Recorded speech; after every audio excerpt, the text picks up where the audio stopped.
जय श्री राधे, जय श्री कृष्णा। आप सभी का श्री ज्योतिष केंद्र में हार्दिक स्वागत है। आइए आज की प्रश्नोत्तरी में प्रवेश करेंगे। आज के बहुत ही सुंदर रहस्यमय प्रश्न आए हुए हैं, तो चलिए आज की प्रश्नोत्तरी में प्रवेश करते हैं। कौन कौन से प्रश्न हैं, जैसा कि पहला प्रश्न है कि देवशयनी एकादशी कब है।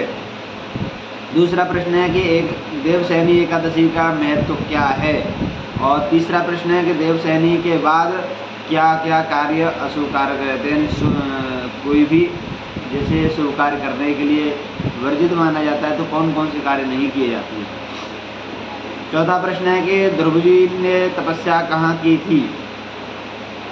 और पांचवा प्रश्न है कि मीराबाई ने जो तपस्या की उसके बाद कहाँ चली गई। इस प्रकार आज के जो 5 प्रश्न हैं बहुत ही रहस्यमयी हैं। चलिए आज के वीडियो पूरा अंत तक जरूर देखें, जिससे कि आज के प्रश्न आपको उत्तर में जानकारी प्राप्त हो सके, उनके उत्तर क्या है।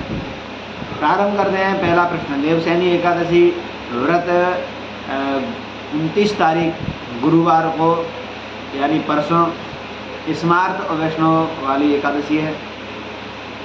जो देवशयनी एकादशी है वह परसों 29 तारीख गुरुवार को वैष्णव और स्मार्त वाले भक्त परसों रहेंगे 29 तारीख को गुरुवार को।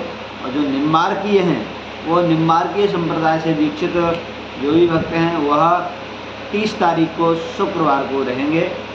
इस प्रकार से यह एकादशी का समय है कि परसों और परसों पहले दिन 2 दिन का समय है। अब बात करते हैं देवशयनी एकादशी का महत्व क्या है। ये बहुत ही श्रेष्ठ महत्व है। जैसा कि देवशयनी एकादशी अपने आप में बहुत ही सिद्धदायी फलदायी होती है, जो कि देवशयनी वाली एकादशी का महत्व ये है कि श्री हरि नारायण देवशयनी एकादशी के दिन, देवशयनी एकादशी वाले दिन श्री हरि नारायण भगवान विष्णु पाताल लोक में निवास करते हैं, जो कि ये 4 महीने के लिए भगवान श्री हरि नारायण विश्राम करते हैं। 4 महीने को चतुर्मास बोलते हैं, चातुर्मास बोलते हैं, जो कि भगवान क्षीर सागर में अनंत शैया पर विश्राम करते हैं। और भगवान विष्णु का निद्रा काल यह माना जाता है। इसमें बड़े बड़े संत तपस्वी इसका लाभ उठाते हैं। वो कैसे? व्रत, नियम, संयम, तपस्या करके और अपने भजन करके संयमित होकर के तपस्या करते हैं, तो इसका बहुत ही फल मिलता है। चातुर्मास का भजन करने का बहुत श्रेष्ठ महत्व माना गया है, जो कि चातुर्मास में जो तपस्या करते हैं, भजन करते हैं, नियम करते हैं, जो कि चातुर्मास में बड़े बड़े संत कई नियमों का पालन करते हैं। कुछ लोग मौन धारण कर लेते हैं, कुछ लोग खड़े से भी लेते हैं, कुछ लोग जो है बिस्तर पर शयन करना बंद कर देते हैं, कुछ लोग कई तरीक़ों से अपना संयमित रह करके तपस्या करते हैं, जो कि इसका विशेष महत्व होता है। इसलिए तीसरा प्रश्न है कि देवशयनी एकादशी के बाद क्या क्या कार्य नहीं कर सकते हैं, क्योंकि कुछ कार्य ऐसे होते हैं जो कि देवशयनी के बाद करना उचित नहीं होता है। जैसे कि देवशयनी के बाद मुंडन संस्कार नहीं करना चाहिए। देवशयनी के बाद विवाह संस्कार बिल्कुल सत्यवर्जित हो जाता है। और यज्ञोपवीत संस्कार जो उपनयन संस्कार होता है वह भी वर्जित हो जाता है। गृह प्रवेश वर्जित हो जाता है। द्विरागमन माने जो नई किसी भी कन्या की शादी हुई हो और उसका दूसरी विदा हो। एक तो विदा होती विवाह में, दूसरी विदा हो जिसे बोलते हैं द्विरागमन।